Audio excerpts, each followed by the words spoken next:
What's up, y'all? It's Ty. In this video today, we're going to be going over ranking our top 10 attainable small forwards in NBA 2K25 MyTEAM. Now, this gets a little bit difficult. This gets a little bit, I don't want to say messy, but complicated with the fact that, guess what? I don't rank invincible cards. Now, let's talk about why I don't rank invincibles. And then, we'll proceed proceed a little bit further in here. Because, look, when I'm looking at this and ranking the Invincibles, how many of these cards are unattainable, right? Are cards that are 3 million MT. Like, all the GOAT cards are ridiculously priced. Like, if you want to start with that, let's start with it. Start with the GOAT cards. I mean, Dirk's 4 million MT. What are we really talking about here? Basically not attainable. Now, Invincible-wise, like Mobley is good. You obviously got Giannis. Like, these cards are good.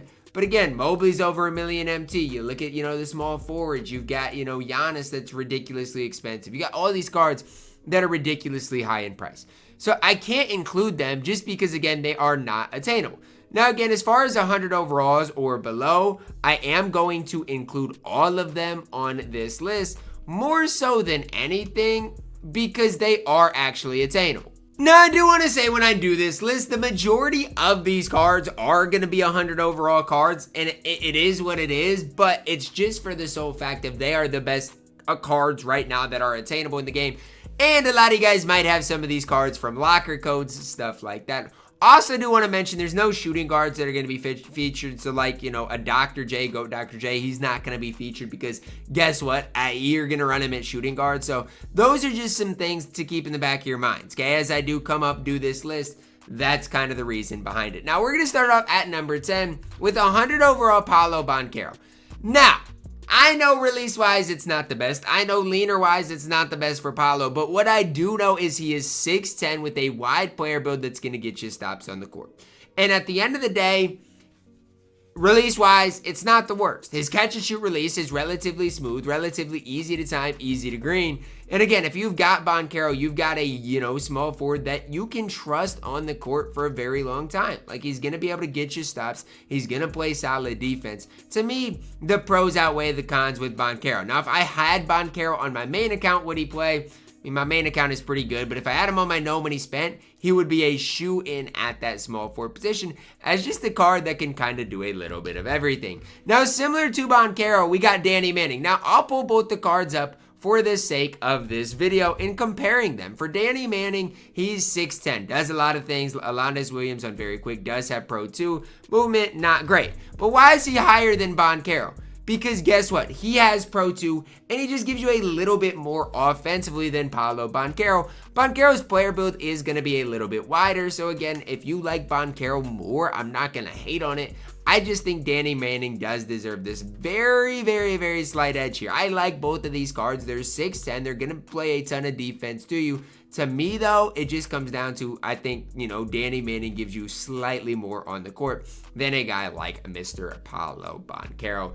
Coming in here at my number 8, I'm plugging in Julius Randle. Now, maybe I'm biased because I'm a Timberwolves fan, and that could be the truth. But Julius is 6'8", movement-wise has Garland, has Francis. And so, no, he's not going to be as tall as Paolo Banchero or Danny Manning. But guess what? He's got a better dribble style. He's got a better size up. He's got a ton going for him, and I just can't hate on that. The Julius Randle base on very quick isn't necessarily that great, but he does indeed come with that Pro 2 leaner, which is going to be incredible for big Julius as well. So when I'm looking at this and comparing Julius to like a Paolo Banchero, there are pros and cons of both cards for sure, but I do think I give this slight edge to Randle. At my number 7, I am plugging in the new Zach Randolph card. When I see Zach Randolph, kind of reminds me of like a Julius Randle, as like a kind of guy with a wide player build. He is only 6'9", but again, it's what the card gives you. Hot spots from everywhere. Comes with the Tyler Smith on very quick. If you don't know what that's like, it's like 100 overall Dirk's base. Pro 2 leaner. Now, movement not going to be quite as good, and so it is just kind of trying to find that fine balance. I do like his release. I do like his Pro 2 leaner. Movement-wise, again, not going to be as good as Julius Randle, so you got to give and take some things there. But I really like the overall picture of what Zach Randolph is going to be able to provide for you guys on the court. I think he is an absolute beast, an absolute stud. And again, if you get this card, I think you should be running him. Like, if you get him out of your 100 overall packs, I think Zach Randolph is really solid. Coming in at my number 6 is Larry Keenan. Now, I'm biased for Larry Keenan because at the end of the day, this card is going to be free for you guys. If you grind level 40, you get Larry. 6'9", 6'10 wingspan, 48 on very quick, I don't love it. Pro leaner, I don't love it. But what do I like about him is at the end of the day, and again, I'm biased for him, he's 6'9". Okay, at the end of the day, he's going to play defense and knock down shots. His release is really actually a solid release as well. Should he probably be down here? Probably. And I'm actually going to move him down as I am doing this thing. But I like him for a free option. And I want you guys to know that. I'm not hating on him, especially if you guys are looking for a free option. He's fine. It's just the fact that, again, when I'm looking at his SIGs, it's like, oof. It's pretty rough. I wish the card could be better. I just can't have him any higher. At my number 5, I'm plugging in the Dark Matter Kenyon Martin card. My small forward right now, or one of at least my small forwards right now, he's the reason I went and sold my Invincible Kevin McHale. Now, he's not as good as Invincible Kevin McHale, but I can tactically downgrade to, Kenyon Martin and use the card and have so much success with him. Why do I like Kenyon Martin? Well, I want to start with the release. I like his release as much as nearly any release in the game. KPJ with the Sexton upper on very quick. Good luck finding better than that, right? Pro 2 leaner, 6'9 frame. Like, there's just so much to like about Kenyon Martin. Could you wish the card was taller? Maybe. But he has Garland. The Garland size up's fine. Kemba escape is just fine.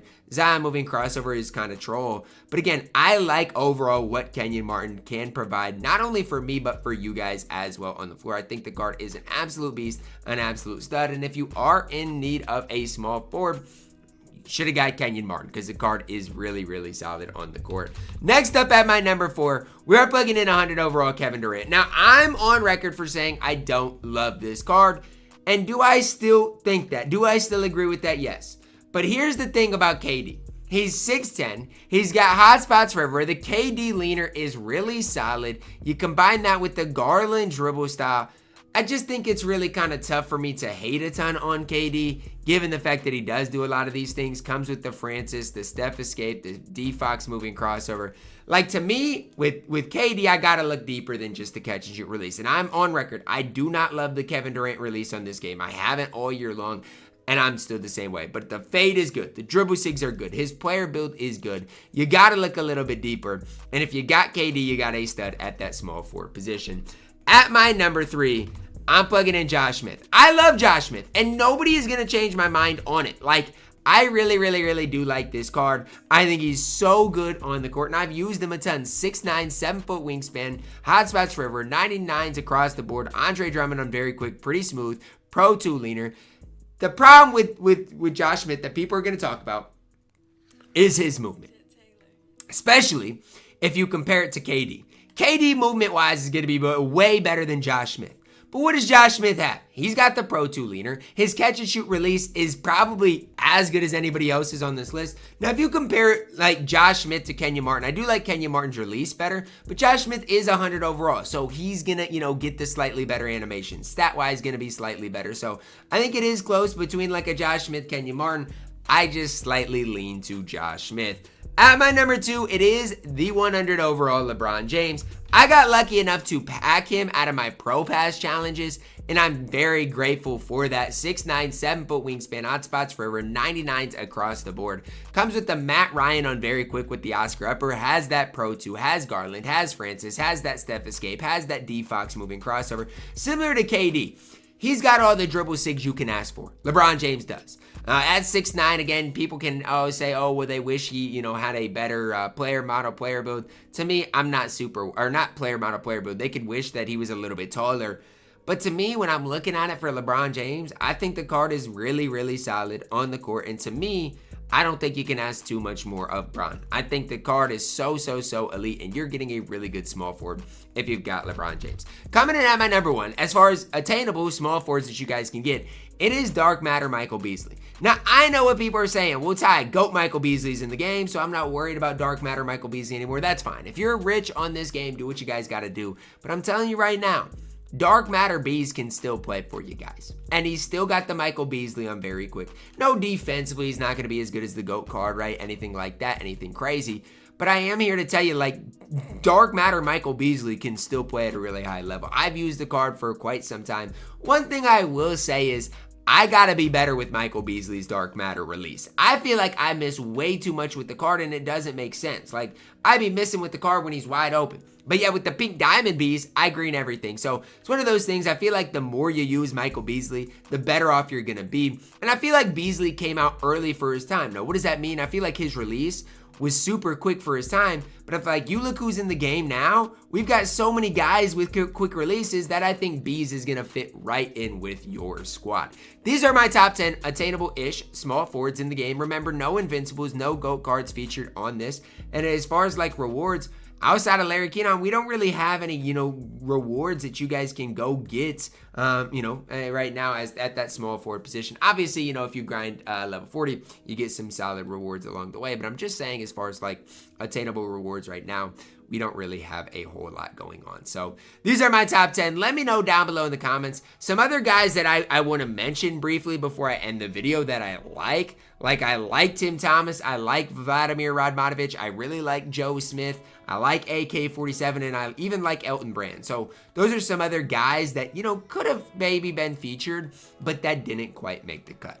Let me know your thoughts on this top 10 down below in the comments. Who was I too high on? Who was I too low on? Let me know. Drop a like on the video, guys. Subscribe if you are new, and as always, man, I love you guys. Have a blessed day.